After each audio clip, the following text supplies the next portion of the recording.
I don't know, even just talking about sports cards makes me a little more amped up. Yeah. So, yeah. What is it? Episode 2 of Card Shop Conversations. We finally got a name. Thank you guys for all the support. Obviously, it's just started, but we had a lot of fun with the first episode, and we're back. Excited to be back.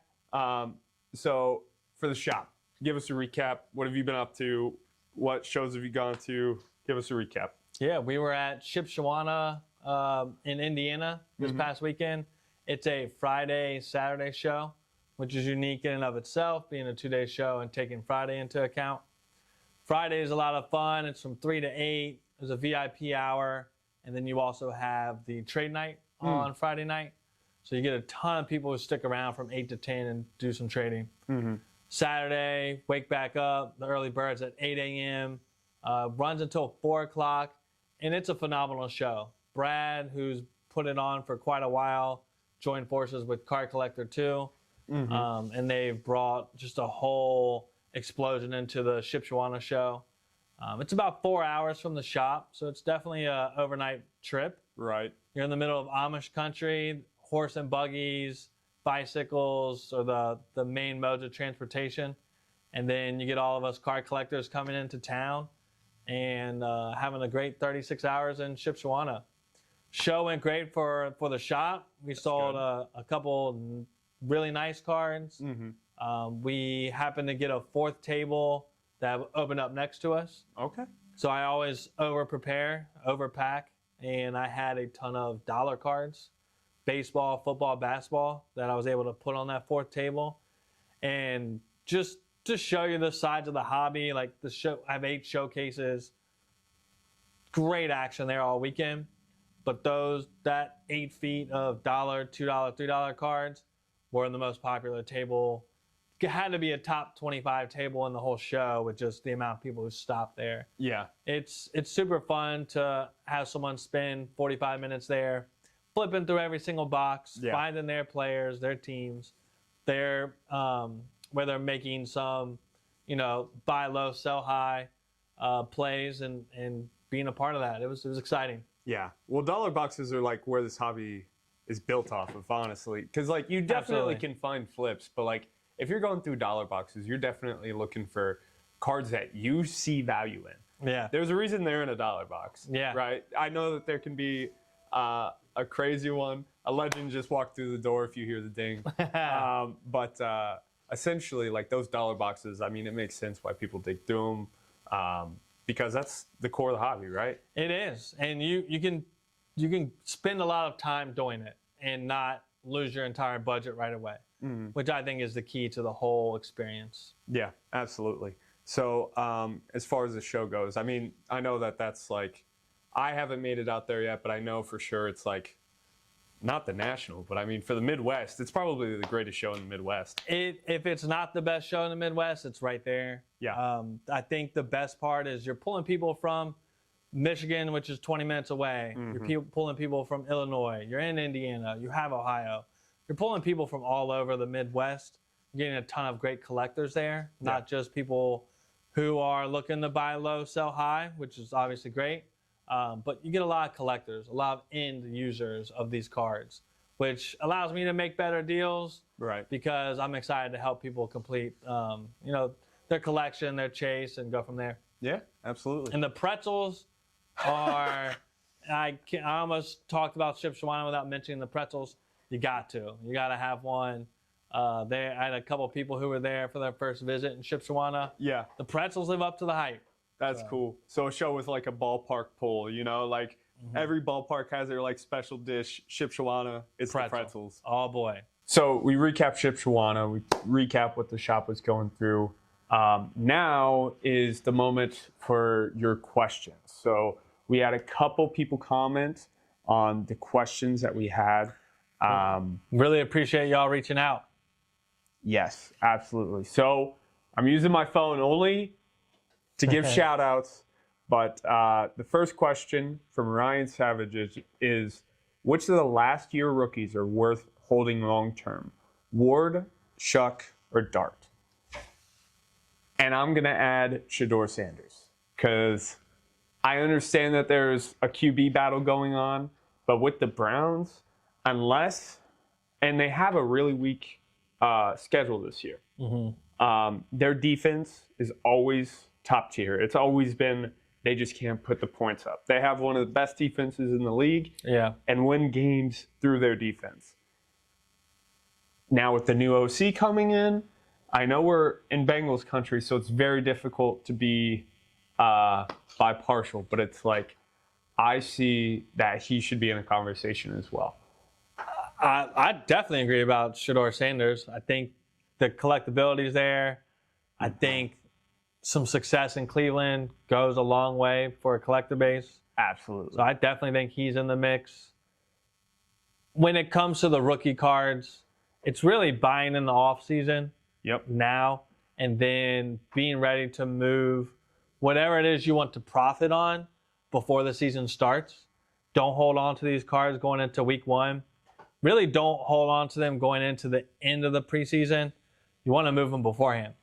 If you're into something for the long term, that's completely different. And you have your rooting interest and who you're making your investments in for your collecting. But for me, I think Cam Ward is the best play. I agree. I think his prices are down. I think they had another good draft. Their offense is going to be much better. And I think the benefits from having a season under his belt will come into play. And again, his prices are really as far down as they're going to be going into the season. Absolutely. Could the play be worse? It can be worse. Right. He could always, Prices can go down from there. But if I was investing, $1,000 in a couple cards, I would be buying Cam Ward. I think Dart's just high. There's a lot of hype to him. The New York market being involved. I would steer clear of him, despite them having another solid draft. Taking the Bengals pick. There's great potential there. Correct. Just too risky for me. And then the Tyler down in New Orleans.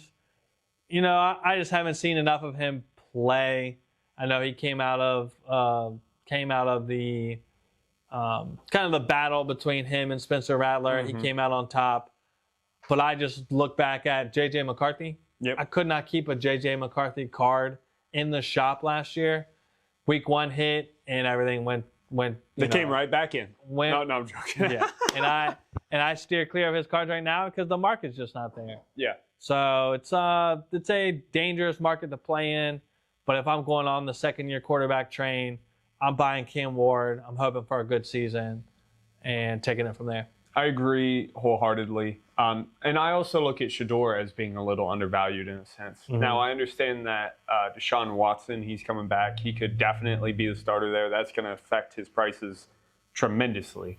So that's something that is a big risk with him. But his cards aren't crazy value. I love Jackson Dart as a football player. I think he can definitely, he's explosive, right? And he's got that aura around him. It's critical. I know as we're recording, he just had his political situation be exposed, but I think football isn't political. You're either going to love how he plays, hate how he plays. But he's that guy who can I see the value because it's no offense to Joe Burrow. He has been to a Super Bowl. He didn't win it, but Joe Burrow has aura around him that definitely carries his price is higher than Herbert's. Absolutely. And it's like, Joe got to a Super Bowl, but their stats might be very similar in the same draft. I think, as you said, Dart's prices are a little too high for me. I don't know what the ceiling is. The ceiling would be if he makes it to the Super Bowl. But at that point, I think, as Jake described, you would have other opportunities to buy in on Dart. And I'm all in on the Giants in a way. I'm not a Giants fan by any means, but with Harbaugh there, I do see good foundations. And I think it's smart to have them, but also you got to understand at whatever you bought in at, it might go up, but it could definitely go down. You make your profit, you make your return on the buy. If you're buying at a good price, you can get a return. Yeah. If you're buying at a poor price, it's going to take something to bring in your return, and it's you make your money on the buy is a great saying that I've learned. I like that. Just to continue on real quick, but as he talked about too, you got to think about Cam Ward. He was drafted number 1. That team had to have been bad. They didn't pick up a lot of free agents. That team, unfortunately, just did not have any gas. Right. So it's like, you got to look, okay, what could this guy be in 5 years? Yeah. Now, is Cam Ward going to win the Super Bowl this year? Odds are no. But if you want to actually look long-term investing, in 5 years, the Titans could be a wagon. Absolutely. You pick up 2 more pieces and a couple drafts, and they could be looking real sharp. But as far as a player perspective, he does not look like the reason they're losing. Right. Right. And that's where J.J. McCarthy, you start to question, right? This team is winning games with Carson Wentz, but not with you. That's an issue. Yes. But I think if you put prime Tom Brady in that Tennessee team, they might win a game more. You know what I mean? Like, I don't think it's that big of a jump. It was a tough go last year, and shout out my man Ryan for the question. Yeah. And then as far as the next one is a personal one for Jake from Brandon Guys. Important topic is that great beard you got going on. Loved episode 1. Appreciate you. Thanks, Brandon. The beard, just grandma with red hair and children to turn it gray. All right. Yeah. I mean, you pull it off, big dog. And then we got Randy Stumpf. Will Panini case hits lose or gain value now that they are non-licensed? I know you did a little bit of research here. I did. On my end in the shop, I feel like we're out of sight, out of mind could come into play. I think that could really harm the downtown experience. You had the uptowns, you had the dual downtowns.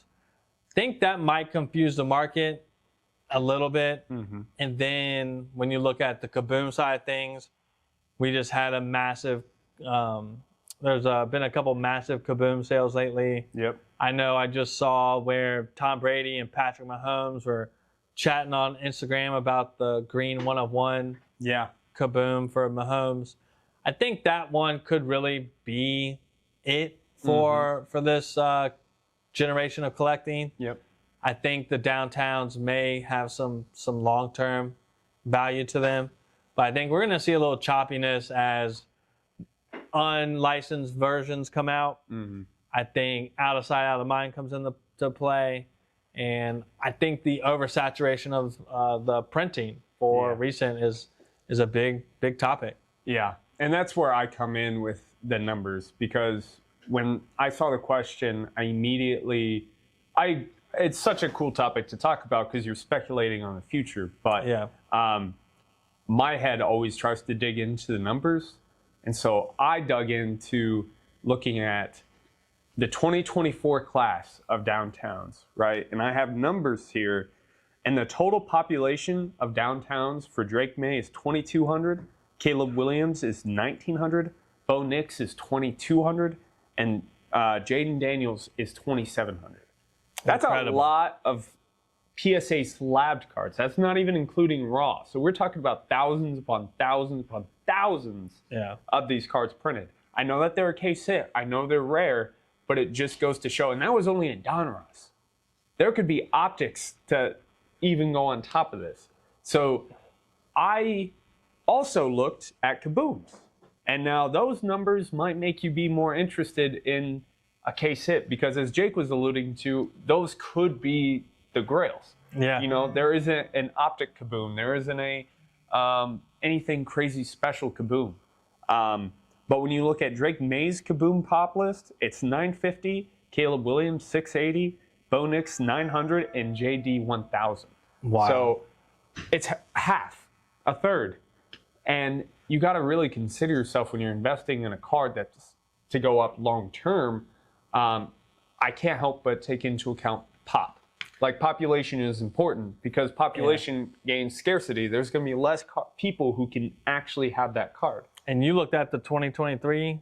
Yes. The 2023, it was crazy because I was just looking at year by year. And if you look at 2025, they're already in the thousands and the product hasn't even been open fully, right? Right. But when you go back to 2023, you look at CJ Stroud, you look at Bryce Young, you look at Anthony Richardson. Anthony Richardson had a pop near 800 of total pop of downtowns compared to, the next year, and they're almost in the 2000s. So it's almost half in just 2023. CJ Stroud had like 700 total pop. And then, so with that in mind, I'm like, okay, let me look at 2022. 2022 downtowns, 2021 downtowns, they are scarcely more printed. Like they were under 500 pop of Jamar Chase downtowns. And then when you look at this era, it's like, it's a fourth of what it used to be. And Panini knew they were losing the license. Yeah. And that's where they introduced the dual and the Uptown. Correct. The one that blows me away, and I'll let the audience look at it and get the exact number, but the 2020 Joe Burrow print run, you would think there's an error on the reporting number. Sure. It's under 100. Right. And it's absolutely shocking. And that feels like a proper case hit. Yeah. That feels like a proper case hit. And I think that's something where when you ask, are these case hits going to last long term? My opinion, pay attention to your pop count. Yeah. Rookie downtowns, rookie kabooms, rookie cards in general are going to hold the most value. Like, Patrick Mahomes has maybe 6 downtowns, all different years. Yeah. And in my personal opinion, I think holding a rookie downtown of a low pop player, I think that's a good way to look at it. As far as the cycle into unlicensed downtowns, I'm nervous. I personally will not desire an unlicensed downtown. Yeah. But I know baseball has its own thing, and baseball has done their thing, but that's also a situation where the case hits are not, and the Topps case hit baseball are not quite similar in the sense that Panini did it. Right. Right. And I think that's where Panini did well. And I think for football, with the new case hits that Topps has been putting out, they're going to compete. Yeah, I agree. And when it comes to just today was a great illustration. I had someone call and ask me if I wanted to buy a Dragonite Pokemon PSA 10 that's a new release doing $2,200. And there's already a population of 1,200. Wow. When you look at some of the Charizards that are doing $1,000 all day, every day, there's a population of 12,000 of them. So I do think the collector base determines what happens. Yep. And I believe when we see the price discrepancy between the Burrow and the Chase 2020, 2021 class versus the prices and the disparity between the population of the later ones, I think we'll see a rise in some areas and we'll see a drop in others, and it'll be interesting to see where it goes. Yeah, absolutely. So guys, make sure, comment, let us know what you guys want to hear. Yeah. We love talking about it. We love figuring everything out. So that for us is fun. We get topics to talk about. We love talking sports cards. We love talking the hobby. So make sure, leave a comment, Spotify, YouTube, Facebook, Instagram, wherever it is. We'll look for it and we'll talk about it. But that's it for today's topics. But this Sunday, big show in the Cincinnati area. Be at Oakley Greens this Sunday. It's the last Sunday of the month, May, June, July, and August. This week, we have the show on Sunday. It's from 10 a.m. to 3 p.m. Our vendors are committed to being there until 3 p.m. If the good times are going, it might go a little bit longer. But Oakley Greens is a phenomenal venue. They have stuff for families, stuff for kids, TVs, food, drinks. They have outside playgrounds, cornhole, cabanas, projection TVs. They have it all. So it's a phenomenal venue for a card show, and we definitely would love to have you all out there. Yeah, it's definitely a family destination. Yep. Let's be real. You come, you bring the family. You guys can go putt-putting. You guys can have some. I mean, adults can have some drinks. There's food. There's everything there. It's a complete blast. And we have between 40 and 45 tables. We're going to have 3 to 5 Pokemon tables, and the rest are sports. So whatever you're looking to collect and add to the PC, come on through. Yeah, and if you are interested in setting up, always reach out to Jake at Liquid Sports Cards. I think the list is pretty tight, but it never hurts to reach out. It's a big wait list. It's great for the show, so we can call in folks as tables get canceled. But yeah, we're building something and hope to continue doing that. Yeah, absolutely. Shout out Oakley Greens. Sunday, May 31st, 10 to 3 p.m. We'll see you guys there. Thank you, guys. Kabam. Kaboom. Oh, dude.